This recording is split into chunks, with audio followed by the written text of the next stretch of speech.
The following program is suitable for all ages. Buffone. A certain magic will always linger with the very name. It speaks of courage and fervor in the world's most brutal game. 55, worn by Doug Buffone, a Chicago Bear through and through. He demanded excellence of himself and anyone wearing navy blue. You tell me what's going on. This is moronic. We're going to get our whipped all the way down the line. I want somebody to get kicked in the and get out there and play. You're getting paid to play this game. And play it right. I don't mind you getting beat. I got my whipped many times. But I tell you, I took somebody down with me. You are a professional team. Act like one, for God's sakes.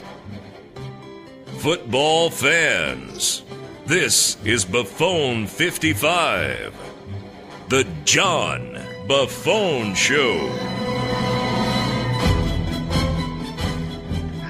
Hello and welcome to another edition of Buffone 55. I'm your host, John Buffone. This is a unique take on Chicago Bears football. The Bears hosting the Lions this week. Will they bounce back after a pitiful performance against the Packers last week? More importantly, does anyone care?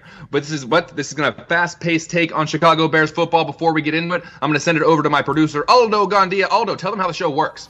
Well, it's easy peasy stuff, John. I will ask you 5 questions about the Bears and 5 about the Lions, and you have 55 seconds to answer each question. If when we get to that 55-second mark, I will blow the whistle. I'm looking for my whistle right now. there it is. Oh, there it is. There okay. it is. And that'll be your mark to wind things down. And, of course, all of these 5s are a tribute to Doug Buffone, the great linebacker of the Chicago Bears, who was my boyhood hero, and, of course, your uncle.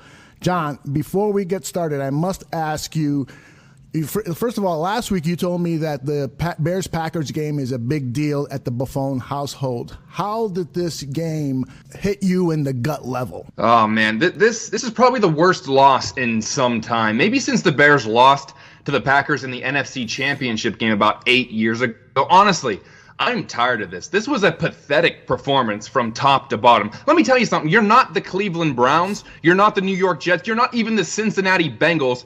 You're the Chicago freaking Bears, a supposedly storied franchise that's churned out players like Dick Butkus, Mike Singletary, Walter Payton, Gale Sayers, yes, my uncle Doug Buffone, and that's what's passing for Chicago Bears football right now? I'm tired of it. I mean, I think there are some people over at Hallis Hall that need to take a good look in the mirror and ask themselves, how much does winning actually matter to me? Because I'm starting to think that the fans care a hell of a lot more than they do. And I'm not necessarily talking about the players or the front office, but a coaching staff that at the very least appears like it just does not care. You had every advantage in this game. You're coming off a bye. You're at home. You're playing a struggling Packers team that is starting a backup quarterback. And that's the best you could come up with after 2 weeks of preparation. I'm just so tired of this to the point I'm disgusted.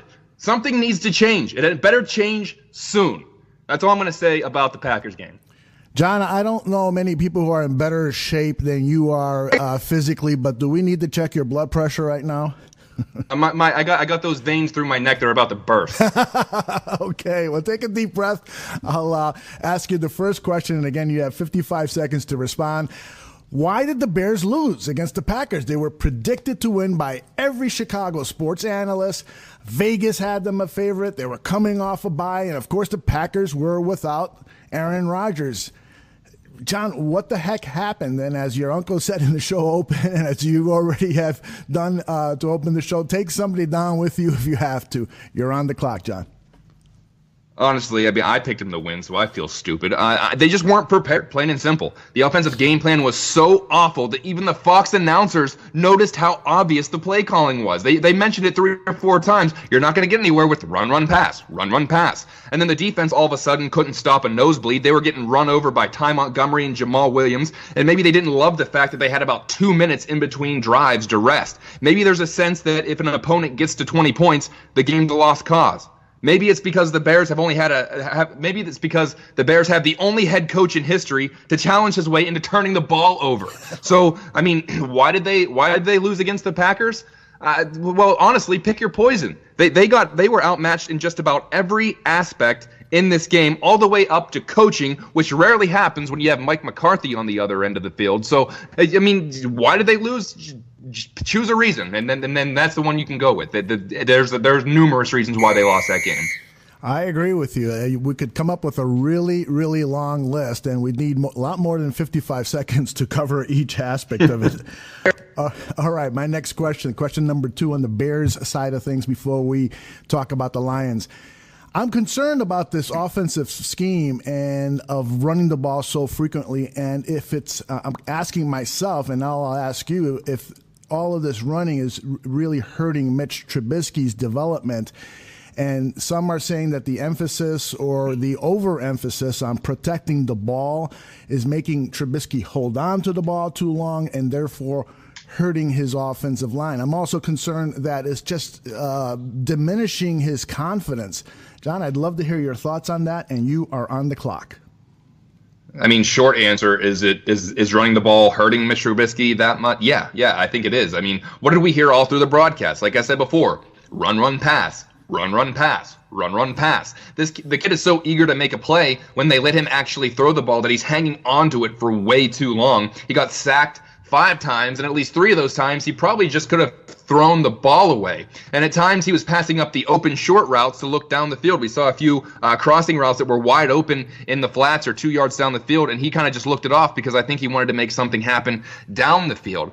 I kind of want to know what the overall purpose is for this offense. Is it to actually score points, or is it to just kind of eat up the clock and try to win the field position game? Because let me tell you something, it's not working. I don't care if you pin your opponent back behind the 10-yard line every drive. 16 points per game is not going to get you anywhere. That is 28th in the league. That's tied with the Giants. That's just ahead of the Bengals, Browns, and Dolphins. So I don't know what the purpose of this offense is, but apparently it's not to go and score points. Boy, when you ask that question, what is the purpose of this Bears offense? It's such a perfect way to put it, because it just looks like they're trying to eat up as much clock as possible. It's so old school in this new age of football that it's really pathetic. It really is pathetic. Boy, might as well go to the T formation. Go to the T then. There you go. I share your frustration. All right, now Dow Loggins, the Bears offensive coordinator, says that Tariq Cohen is the Bears' most explosive weapon. Yet, he's on the field for only 13 snaps out of, I think it was 60, 65, something like that. 8 of those were running plays, and just 5 were passing plays, despite the fact that Cohen leads the team in receptions. What's going on? John, you're on the clock. Well, it makes all the sense in the world, doesn't it? We're talking about the Bears offense. I mean, in September, Cohen played 43% of the Bears snaps and averaged 14 offensive touches per game. But over the last 5 games, he's played just 27% of the snaps, averaging just 6 touches. Apparently, John Fox is using his expanded role as an excuse to why he isn't playing. I mean, does that make any sense? He's not playing because we're asking him to play too much. I get it. He's learning the intricacies of route running. Sure. He's learning pass protections. Sure. You know what doesn't help that? Standing on the sidelines. I mean, even Dow Loggins hinted at the coverages that defenses are putting on are making it maybe difficult for Mitch Trubisky, or, the coverages are dictating who is on the field. So just let me get this straight. In your infinite wisdom as the offensive coordinator, the best adjustment that you can come up with is taking the, quote, best playmaker you have off the field. Bravo. Yeah, that the way to outsmart the defense, Dow. That'll keep your offense humming at this rate. Make sure you let the defense dictate what you're doing on offense. Good. Yeah. I'm cracking up here. I love the way you put that. The best way to get around having your player the double team is to take them off the field. That is just take them off the field. That'll make them more effective. That is brilliant. All right, I was at this game on Sunday, and besides getting very wet, I saw a Bears defense that didn't play very well, not nearly as well as I expected them to play, given that Brett Hundley was in there. The Packers lost their starting running back, Aaron Jones in the first quarter. There were all sorts of issues going on with this Packers offense heading into the game, and the Bears failed to take advantage of them. What's your overall assessment of the Bears' defense against the Packers Sunday, and what are your concerns moving forward? You're on the clock.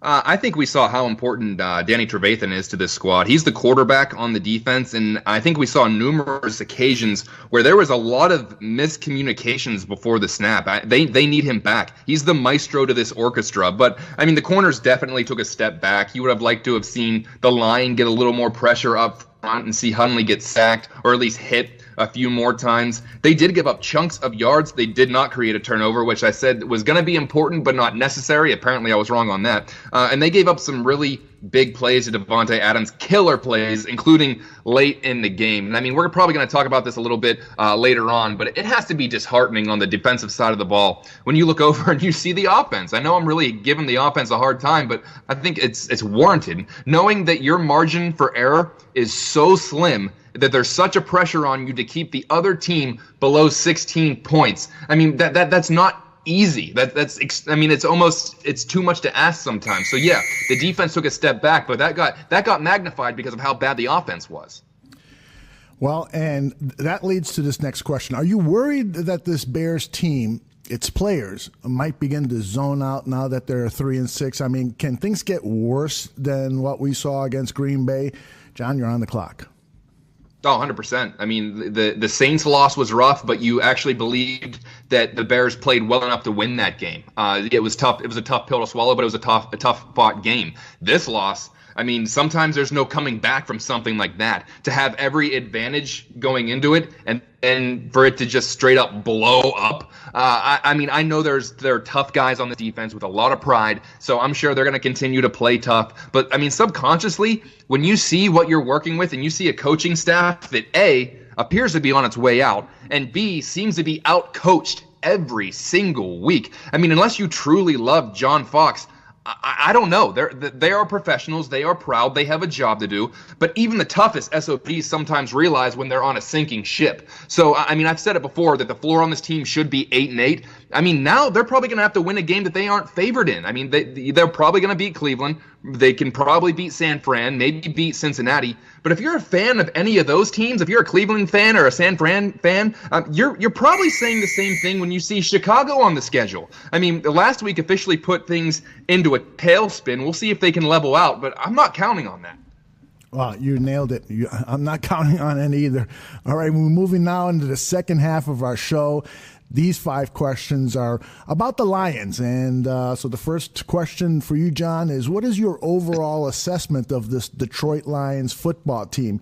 Do you think that they are a viable playoff contender? I mean, they seem, for the last 2 out of 3 years, I believe they've made the playoffs under Coach Caldwell. What's your assessment overall? And you're now on the clock.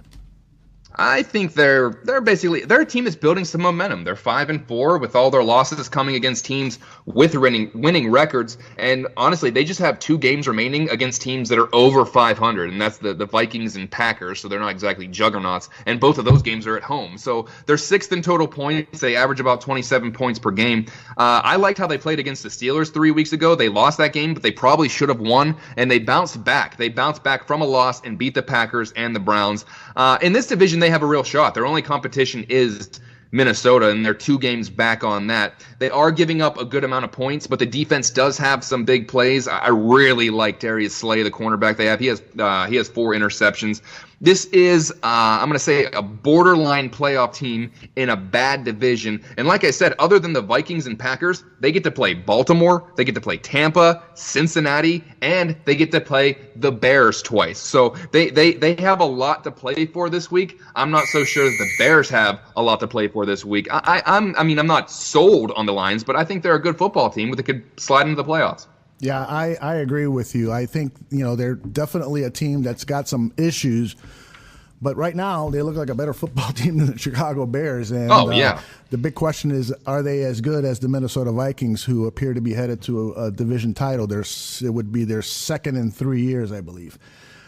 All right, let's talk about this Lions run defense because, as you've already stated over and over again, we know what the Bears are going to do offensively. Yeah. They're going to run.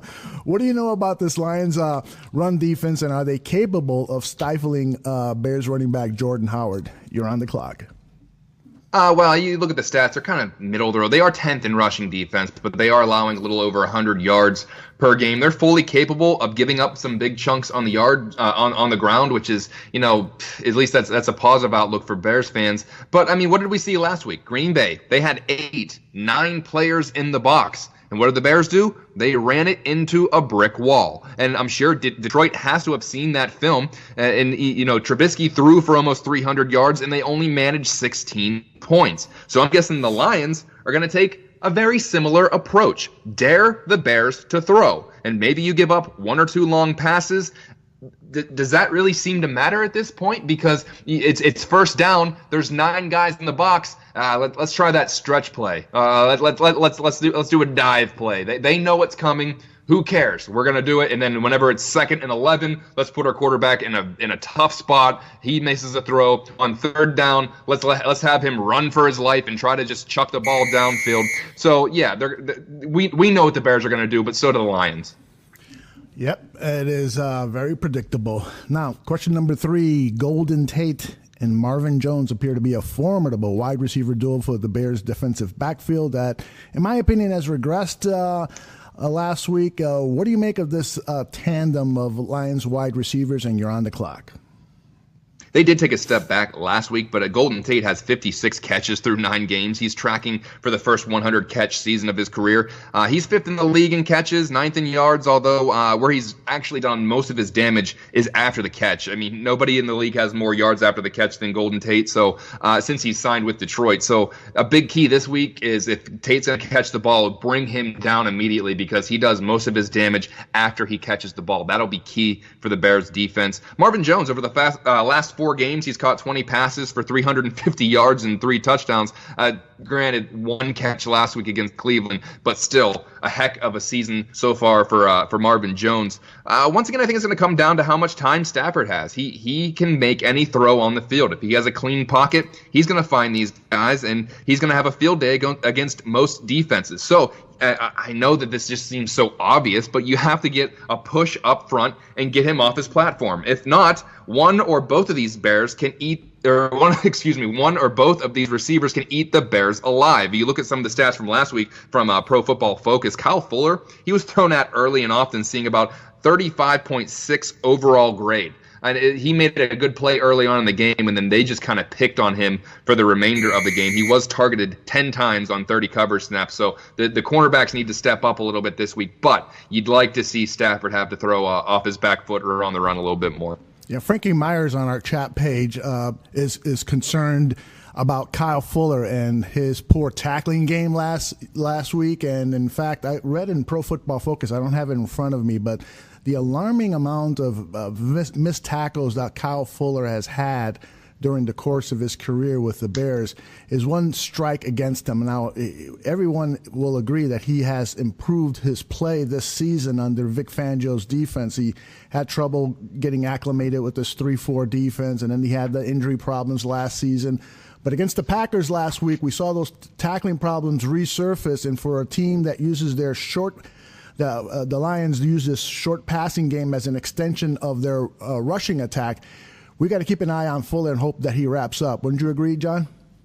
Oh yeah, I mean, let's not make Kyle Fuller out to anything more than what he is. He's had a heck of a bounce back year, but he's not very good at tackling. Like I said before, Golden Tate does most of his damage after he catches the ball, so that's going to be a real test for these corners this week. If they're going to catch the ball, make sure they go down and don't give up an extra 10, 12 yards in the process. So yeah, Kyle Fuller's come along, but let's not pretend like there's not a whole lot of room there for improvement. I agree. All right. Question number 4. The last time these two teams faced each other at Soldier Field, the Bears won 17-14. Now, tell me what you recall from that game, and can the Bears take positives from that win a year ago and apply them to Sunday's match? John, you're on the clock. I'll be honest, I try to repress any memories of the 2016 season, but you look at the box score of that game. Eddie Royal caught a touchdown pass from Brian Hoyer, and so did Zach Miller. Hoyer threw for 300 yards, but guess what? None of those guys are going to be at Soldier Field this Sunday. So they did contain Stafford pretty well, 0 touchdowns, 2 interceptions. The Lions had no running game to speak of, and Jordan Howard did rush for over 100 yards at home against the Lions last year. So until last week, I liked the way the Bears were playing at home, and maybe the Lions don't like to leave the friendly confines of indoor Ford Field. So yeah, common thinking says the Bears will be able to run the ball, and that's the same kind of thinking that says, and I mean, I'm using that same kind of thinking that says, well, if Brian Hoyer can throw for 300 yards against them, then so can Mitch Trubisky. But, teams do drastically change from season to season, and maybe the Bears cling to some mental edge that Detroit does not like being in the frigid atmosphere of Soldier Field. It's supposed to be in the mid-30s on Sunday, so maybe that makes the ball a little tougher for Lions receivers or Stafford to grip. Maybe a slight 0.01% mental edge, but a lot can change in a year. All right, we're moving to our final question. And John, I appreciate you doing the show today. I know you got a super, super busy day, and so I want to try to get you out of here as quickly as possible. This will be our final question, and then we'll get into your prediction, and you can do your thing. Now, I was on a Detroit talk show earlier this week, and we got around to comparing the head coaches, Jim Caldwell and John Fox. There's a huge portion of the Lions fan base that wants Caldwell gone. So I'd like to get what are your thoughts on Jim Caldwell, the Detroit Lions head coach, and if you were the Bears GM, and all of a sudden the Lions GM called you up and said, hey, let's make a straight-up trade for it. I'll give you Jim Caldwell for John Fox. Would you pull the trigger? You are on the clock.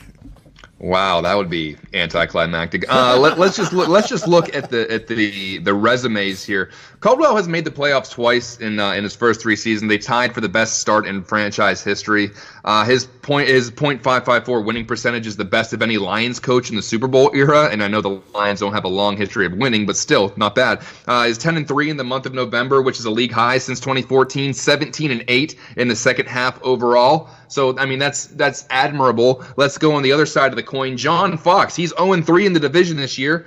He's 3-12 total against the division since he came to Chicago. He's never made the playoffs since being the Bears head coach. And the rumors were that he was too conservative in Denver. And the year they let him go, they won the Super Bowl. And he's 12-29 overall with the Bears. So would I take a straight-up trade? If it was just in the short term, I guess. I wouldn't love it. I think it's the equivalent of trading a nickel for a dime. Either way, you're not very rich, but at least it would be an upgrade at this point. And I think Bears fans, and like I said, we're not all tuned in to what's going on there. I think Bears fans would almost take any other head coach right now.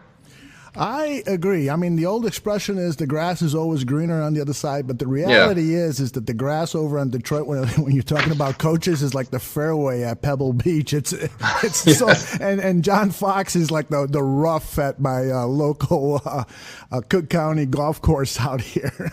He's the par 3 ran by a guy that never comes to work. There you go. All right.